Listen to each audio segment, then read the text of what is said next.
It was 2 a.m. when Daniel heard the faintest knock on his front door. The sound was so soft at first that he thought it was just the wind tapping the loose shutter. But then it came again, three slow, hesitant knocks, each one trembling as if the person behind it was unsure they even wanted to be heard. Daniel lived at the very edge of town, surrounded by nothing but fields and the occasional wild fox that strayed too close to the porch. Nobody came here at this hour, especially not strangers. He pulled his robe tighter, his heart racing with that strange mix of curiosity and unease that comes only when the night is too quiet and the air too still. As he reached for the door, an unshakable feeling washed over him, like he'd been waiting for this moment his whole life. When he opened it, the sight before him froze him in place. There stood a young woman, shivering violently, her hair plastered to her face from the rain that had been falling earlier in the night. Her eyes were wide and searching,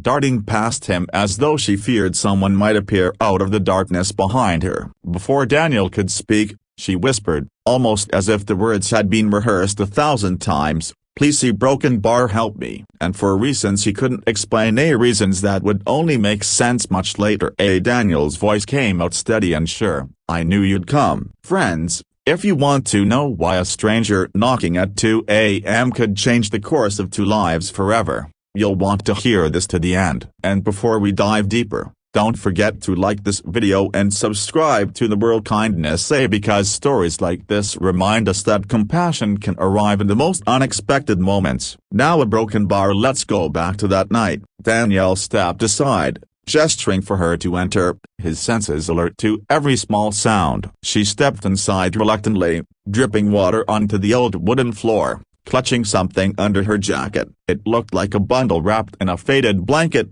but she held it so close he couldn't tell exactly what it was. Her breathing was shallow, the way people breathe when they've been running for too long but can't stop because stopping feels like danger. "Sit down," Daniel said softly, guiding her toward the couch. She obeyed, still not meeting his eyes. He noticed the dirt on her shoes, the scrap along her cheek, the way her hands shook when she set the bundle in her lap. "You're safe here," he told her. But she only tightened her grip. Minutes passed before she spoke again. "I didn't know where else to go. I didn't think anyone would." A broken bar. Her voice trailed off. Daniel didn't push. He'd learned long ago that sometimes silence was the kindest thing you could offer. Instead, he brought her a towel and a mug of tea. Gradually, the tension in her shoulders loosened, though her gaze still flicked toward the door every so often. Finally, she said, "I saw your porch light. It was the only one on. I thought a broken bar. Maybe you'd understand." Understand what? Daniel wondered, but then she shifted the bundle slightly, and a small, sleepy face peeked out from the folds of the blanket. A child, a little girl, no older than 4, with curls damp from the rain and eyes that looked too tired for someone so young. Daniel's chest tightened. Whatever this woman had been running from, it hadn't just been for her own sake. She'd been protecting this child. "She's my daughter," the woman said quickly, as if afraid he might think otherwise. "Yeah, broken bar. I had to get her out." Daniel didn't ask from where. The fear in her eyes told him enough. All he said was, "You did the right thing." She blinked at him in disbelief, as though she'd been waiting for someone to tell her that for a very long time. The clock ticked on, the rain easing into a light drizzle outside, and with every passing minute, Daniel's strange certainty that he had been waiting for this moment only grew stronger. He didn't yet know her name, but he knew she belonged here, at least for now. Somewhere deep inside,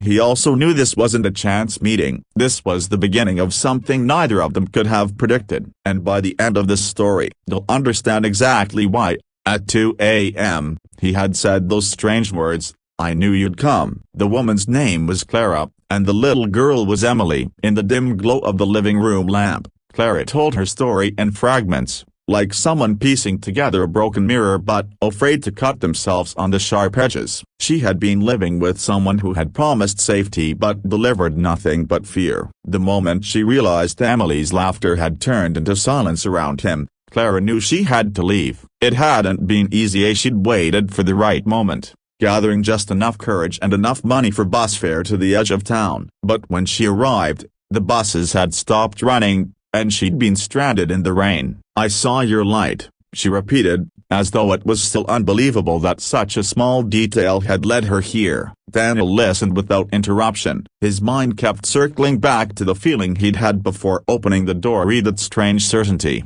as if someone had whispered to him long ago, "One day, you'll need to be ready." He remembered the night 3 years ago when his own wife, Margaret, had been in trouble. She'd been caught in a flood on a back road, and a stranger had taken her in for the night, giving her shelter until Daniel could reach her. That man had told Daniel something odd when they met. "Someday, it'll be your turn to open the door." At the time, Daniel thought it was just a polite way to say pay it forward. Now, sitting across from Clara and Emily, he understood. The world had a way of bringing people together when they needed each other most. Over the next few hours, Clara relaxed enough to let Emily curl up under the blanket on the couch. The little girl's tiny snores filled the room, and Daniel noticed how Clara's hand rested protectively on her daughter's back, even in sleep. "You can stay here tonight," Daniel said quietly. "Both of you." No questions, no judgment. Tears welled in Clara's eyes,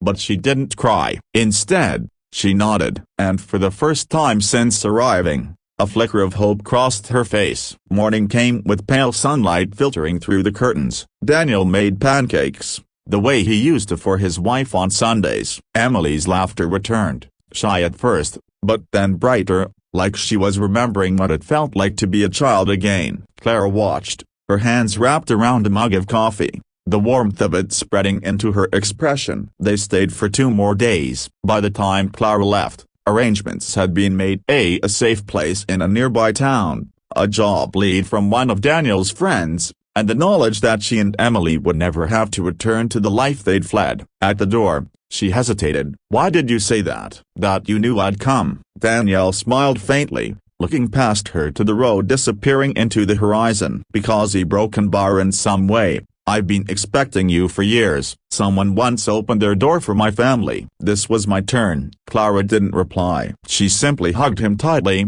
whispering thank you into his shoulder before walking down the path with Emily's hand in hers. Daniel stood there for a long time after they were gone, the early morning air cool on his face, knowing he might never see them again but also knowing it didn't matter. The moment he'd opened that door, both of their lives had changed forever. And friends, if you believe the world still holds strangers willing to help at 2 a.m., remember kindness is never wasted. Make sure to like this video and subscribe to The World Kindness so we can keep sharing true reminders that humanity is alive and well. Because sometimes, all it takes is one open door.